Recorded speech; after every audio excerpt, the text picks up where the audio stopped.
Falou, prometeu que iria largar as tendas. Glória a Deus. E, inclusive, uma das ministrações foi sobre Isaac, ao qual Isaac prosperou em uma terra de dificuldade. E de tanto ele cavar poço, uma hora ele achou um poço, chamou de Reobote, que agora o Senhor alargou e prosperamos nesta terra. Então, quando eu entrei aqui e vi esta igreja maior, eu disse: Senhor está cumprindo com a promessa que Ele está fazendo. Mas não vai acabar por aqui. O Senhor tem muito mais coisas para fazer neste lugar, porque é promessa do Senhor. E eu lembro de umas promessas que o Senhor fez também, que o Senhor ia trazer novos obreiros para esta casa, para este lugar, ia trazer um exército novo. E eu estou vendo aqui algumas fisionomias que eu não vi da outra vez que eu vim aqui. Muitos me conhecem aqui, mas algumas eu não estou lembrado da fisionomia. Isso porque Deus já estava fazendo o mover dele aqui neste lugar. Quero louvar a Deus pela vida dos irmãos. O obreiro Rosenberg, que fez o convite para estar aqui. Muito obrigado pela confiança. Está ministrando na presença do Senhor. A pastora Pureza, eu digo que é pastora sim. Eu também creio. Mesmo que ela não queira, não tem para onde correr. Isso mesmo. E ela acompanhou o meu ministério desde o começo, quando eu entrei lá na igreja. Entrei jovenzinho ainda, com 15 anos. E ela viu a minha evolução, meu crescimento espiritual na casa do Senhor. Ela foi uma das grandes intercessoras para que eu crescesse na obra de Deus. E eu louvo a Deus pela vida dela. Louvo a Deus também pela vida do profeta Quiverto. É bênção de Deus. Esse homem é bênção, né? Popularmente eu costumo dizer que ele é bom de briga, sabe? O testemunho dele e a vida que ele leva é um exemplo de vida para mim, de fé e de perseverança. Quando eu olho para ele, eu vejo muita fé e muita perseverança. Isso eu tenho tomado para mim, eu tenho aprendido com o testemunho dele. E eu sei que Deus vai levar ele em lugares muito maiores do que o que ele imagina, o que ele pensa. Porque ainda que o homem não queira, mas a palavra que prevalece é a palavra de Deus. Quero agradecer pela vida também do irmão Adilson, juntamente com a sua família. É bênção de Deus. Nossa vida é um irmão querido, carinhoso, atencioso, que eu dou muito valor. É um obreiro de valor na obra do Senhor. Deus abençoe os demais irmãos. Eu não citar o nome, mas eu lembro da fisionomia de todos. Deus abençoe as nossas vidas. E sem mais demora, vamos enfim à palavra. Amém? Louvo a Deus também pela vida da minha esposa, Levita Juliana, que louvou aqui nesta noite. Uma bênção de Deus para a glória de Deus. Tocha viva do Senhor. Ela realmente não era assim, mas devido às experiências que ela teve com Deus, porque as provações, as experiências espirituais fez ela se tornar o que ela é hoje. E meus amados, como ela disse também que era tímida, eu também era muito tímido. Muito tímido. Eu era uma pessoa que era tão tímida que eu não conseguia olhar nos olhos das pessoas, eu só andava de cabeça baixa. Hoje eu ando de cabeça erguida, falo com qualquer pessoa, prego para qualquer pessoa, seja lá qual for a classe social, seja juiz, seja advogado, seja médico. Hoje eu não tenho medo de falar de Jesus, porque eu sei quem habita em mim. E eu sei quem está habitando em você, o Espírito Santo de Deus, que é o dono de toda a onisciência. É Deus. E o Espírito de Deus habita onde? Em mim e em você. Amém? Vamos à palavra em nome de Jesus. Está ali minha princesa Luna também. Bênção de Deus para a glória do Senhor. Vai ser uma grande levita na obra de Deus. João capítulo número 1. João capítulo número 1, versículo número 5. Vamos ler a palavra do Senhor. E a luz resplandece nas trevas, e as trevas não a compreenderam. Em algumas traduções está dizendo: e as trevas não prevalecem contra ela. Então, houve um homem enviado de Deus, cujo nome era João. Este veio para testemunho, para que testificasse da luz, para que todos cresçem por Ele. Amém? Vamos se assentar em nome de Jesus. Glória a Deus.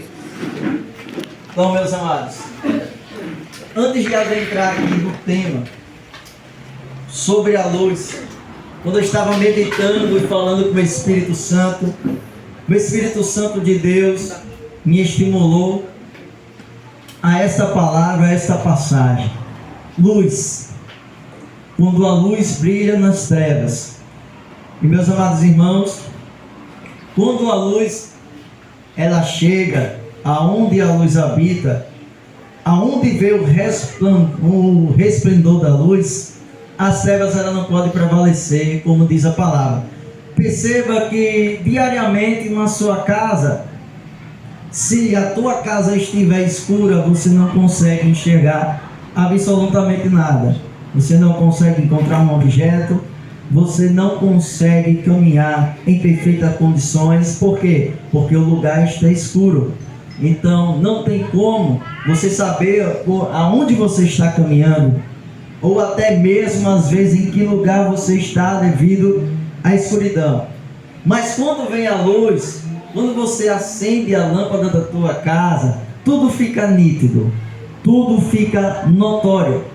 E o Espírito Santo ele me estimulou a trazer uma palavra hoje sobre luz, porque Jesus ele é a luz do mundo.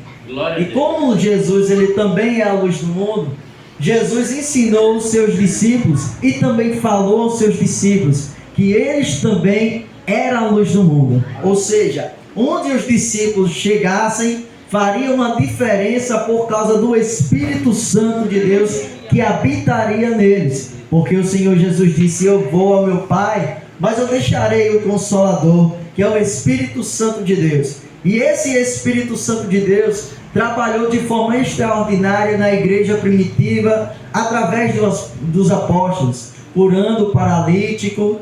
Ou seja, Pedro pregando, 3.000 a 5.000 pessoas se convertendo por causa da palavra de Jesus, através da vida de Pedro. Então o Senhor Jesus, ele ensinou aos discípulos que eles seriam luz, mas também que eles padeceriam por dificuldade. E antes, meus amados, de entrar neste tema da luz, o Senhor, ele falou ao meu coração para perguntar para a igreja hoje: onde está voltado o teu coração? Para qual tesouro? Por que eu estou perguntando isso, meus amados? Porque às vezes nós vamos para a igreja em busca de bens materiais, às vezes vamos para a igreja porque queremos ser abençoados, às vezes queremos ir para a igreja porque queremos uma porta de emprego, mas às vezes, meus amados, temos deixado de lado o que é a verdadeira condição e objetivo de estar na casa de Deus, que é buscar a tua face, buscar a tua presença e alcançar a salvação. Perceba que o jovem rico, quando ele se apresentou para o Senhor Jesus, ele disse: bom mestre, eu vou falar com o Senhor Jesus porque eu quero a salvação. E o Senhor Jesus fez uma simples pergunta: você tem observado os mandamentos? Não matarás, não roubarás, não furtarás, não dirá falso testemunho, ama o teu próximo como a ti mesmo. Mas o Senhor Jesus, ele respondendo, ele disse: bom é o meu Pai. Sabe por que aquele jovem rico quis chamar Jesus de bom? Porque ele queria que Jesus se condicionasse à condição dele. Ou seja, ele achava que pela riqueza que ele tinha, ele alcançaria o reino dos céus. Sabe por quê? Porque quando o Senhor Jesus disse: vende tudo que tem e doa aos pobres, e você terá tesouros no céu. A Bíblia diz que ele baixa a cabeça e se volta ao seu caminho. Por quê? Porque o coração dele e o tesouro dele não está no céu. O coração e o tesouro dele está na terra.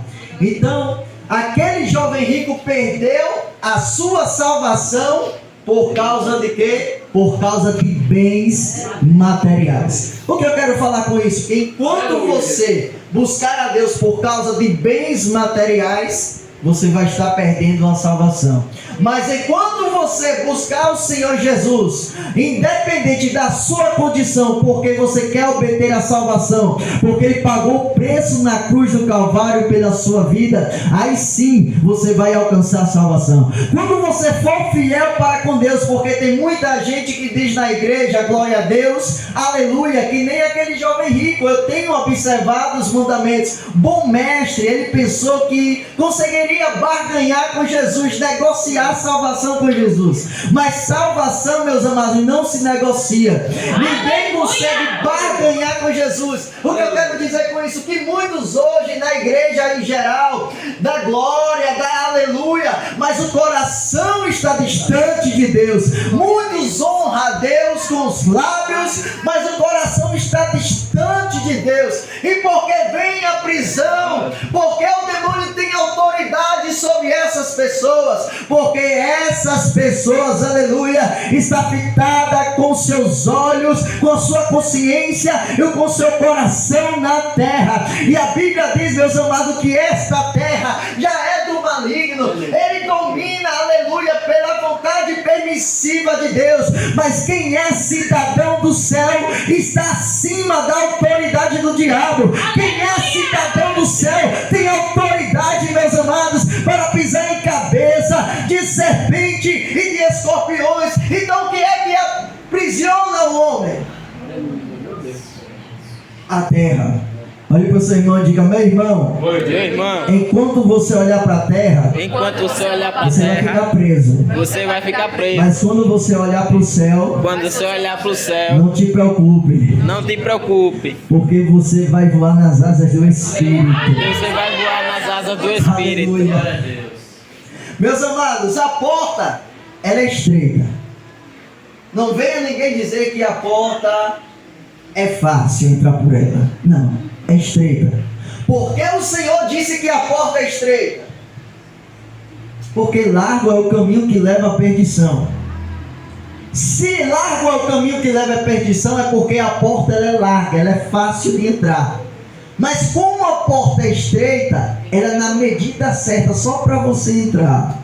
O que eu quero dizer com isso? Que na porta estreita não entra bagagem. Aleluia! Na porta estreita não entra pecado. Aleluia. Na porta estreita não entra avareza. Aleluia. Na porta estreita não entra infidelidade. Aleluia. Na porta estreita não entra contenda. Aleluia. Na porta estreita não entra divisão. Aleluia. Na porta estreita não entra falso testemunho. Aleluia. A porta estreita só vai entrar você. Eu sei que está doendo, mas vai melhorar. Está doendo, mas Jesus vai curar. Não te preocupe. E onde você está? Levantando a tua casa. Em quem você tem edificado a tua vida? Glória a Deus. Na areia? Porque é muito fácil de levantar uma casa na areia. É muito fácil de levantar uma obra. Quando vocês mexem com obra, não precisa do alicerce primeiro? Vocês vão colocar os muros sem ter alicerce? Não. Sabe por quê? Porque infelizmente tem muitos que para mostrar que estão fazendo de qualquer jeito e construindo a sua casa na areia. Mas quando vem a tempestade e quando vem o vento, derruba a casa. Por quê? Porque não tem um alicerce, não tem uma rocha. Aleluia. E bem sabemos que o Senhor Jesus, Ele é a rocha das nossas vidas. Aleluia. Bem sabemos que Ele é o alicerce das nossas vidas.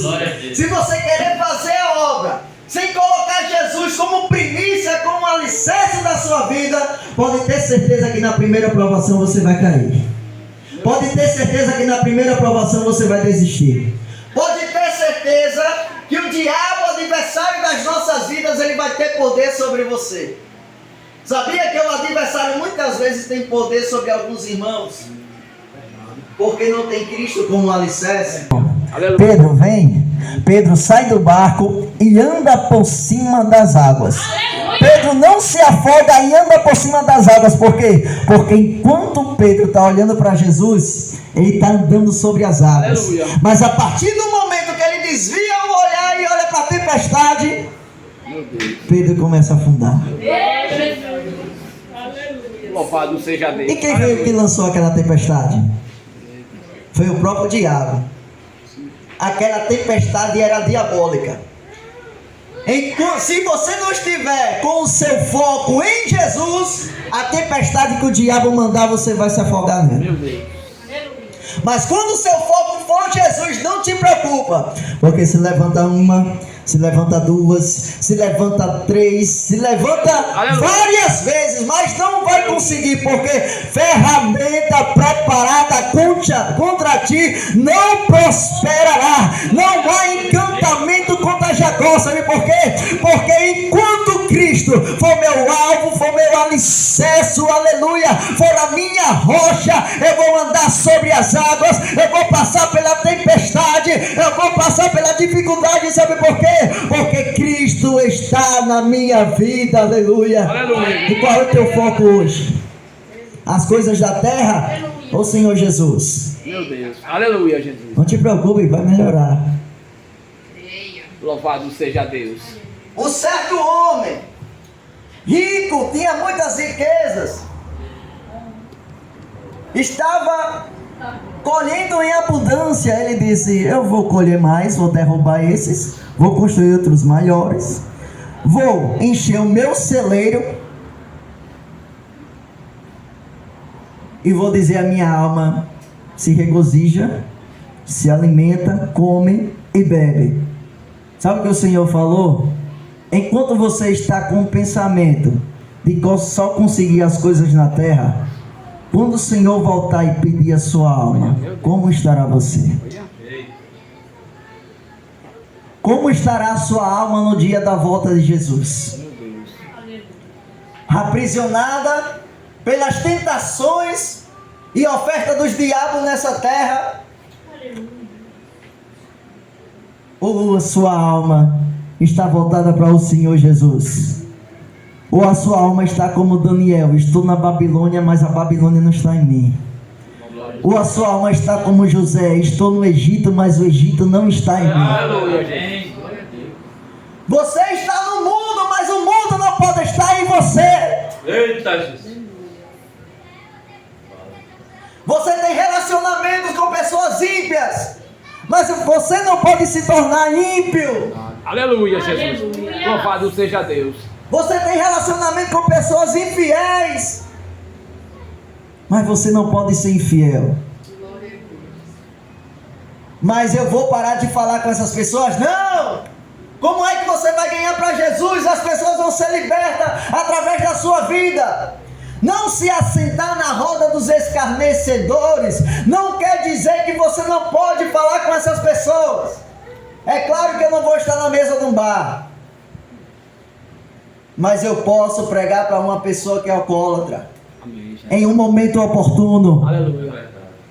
É claro que eu não vou andar com homossexual, mas eu tenho que pregar. Aleluia. Certa vez no meu trabalho, o homossexual foi lá e disse: ô Manos, será que eu vou ser salvo pelas minhas boas obras? Eu cheguei para ele e disse: meu irmão, se eu mentir, eu não vou para o céu. Não existe um pecado maior do que o outro. A Bíblia diz que quem mente não herdará o reino dos céus, porque mentira é do diabo, o diabo é pai da mentira. E a mesma coisa é quem é homossexual. Então não importa as suas obras, mas se a Bíblia está dizendo que homossexual não herdará o reino dos céus, eu sinto muito, você não vai herdar o reino dos céus. Assim como quem mente também não vai herdar. Assim como é contendeiro também não vai herdar o reino dos céus. Sabe por quê? Porque tem muitos que julgam os de fora, mas às vezes não está no mesmo erro, mas está no erro dentro daquilo que não vai herdar o reino dos céus. Sabe o que eu quero dizer com isso? Que igreja não salva. Templo não salva. Eita, Jesus. E aos cultos, todos os dias não salva. Glória a Deus, aleluia. Sabe o que é que salva? Sabe o que é que salva? Aleluia, Jesus. O que é que está no seu coração? Eita, Jesus. Onde está o teu coração? Onde está o teu coração? Porque lá em Jeremias, os sacerdotes, templo do Senhor. Jeremias pregou na porta do templo, mano de adúlteros e fiéis, Aleluia, Jesus. que maltrata os pobres e os órfãos, que maltrata os seus órfãos. O julgamento de Deus virá sobre Jerusalém. Mas em Jerusalém está a Arca da Aliança, está o templo do Senhor. Mas Nabucodonosor veio e sitiou Jerusalém, estando com a Arca da Aliança, tendo o templo. Por quê? Porque templo não salva. Não. A arca representa a presença, mas a presença não estava neles. Não adianta a presença estar na casa, mas eu não dou lugar para a presença. Eita, Jesus. Rabás, Aleluia, Jesus. Meu Deus. Parece que o Espírito Santo está levando a outras dimensões. Poxa, deixa eu operar, mano. Peraí. Não adianta estar no templo. Aleluia. E dizer que eu sou obreiro. Meu Deus. Eita. Se na minha casa eu tenho obras de piedade. Eita, Jesus. Rabás, terebiandarabás. É loucura, meu Senhor. Porque obreiro que é obreiro é aprovado primeiro na sua casa. Eita glória! Porque, meus irmãos, você se mostra aprovado na igreja e na tua casa você é reprovado. Eu vou pegar carona na passagem aqui da pastora Pureza. É capa. Glória a Deus, ela está hoje. Em nome de Jesus. E o Senhor Jesus diz: sabe por que tem muita gente presa? Obreiros. Eu já vi obreiros se demoniar. Como é que pode isso? Eita, Jeová. Eu já vi muito já. Eu já vi pessoas de muito tempo de crente Aleluia, Jesus, nos ajuda. ser usado pelo diabo. Enquanto muitos estão pensando que está falando em línguas estranhas, o Espírito Santo está usando, é nada, é o diabo. Eu já vi já. Tá vendo aí? Eu já vi muitas pessoas passando profecias, Nem quarta-feira eu tava aqui. Quarta-feira aqui não. sendo enviado por Satanás, sendo comissionado de Satanás. Meus irmãos, eu estou falando de forma geral. Aleluia. Não estou especificando só aqui não. Eu estou dizendo que você tem que ser luz. Você tem que fazer a diferença. Glória a Deus. Aleluia. Deus te escolheu para ser luz nessa terra e fazer a diferença. É desse jeito. Deus não escolheu você para andar com a Bíblia só debaixo do braço. Sabe por quê?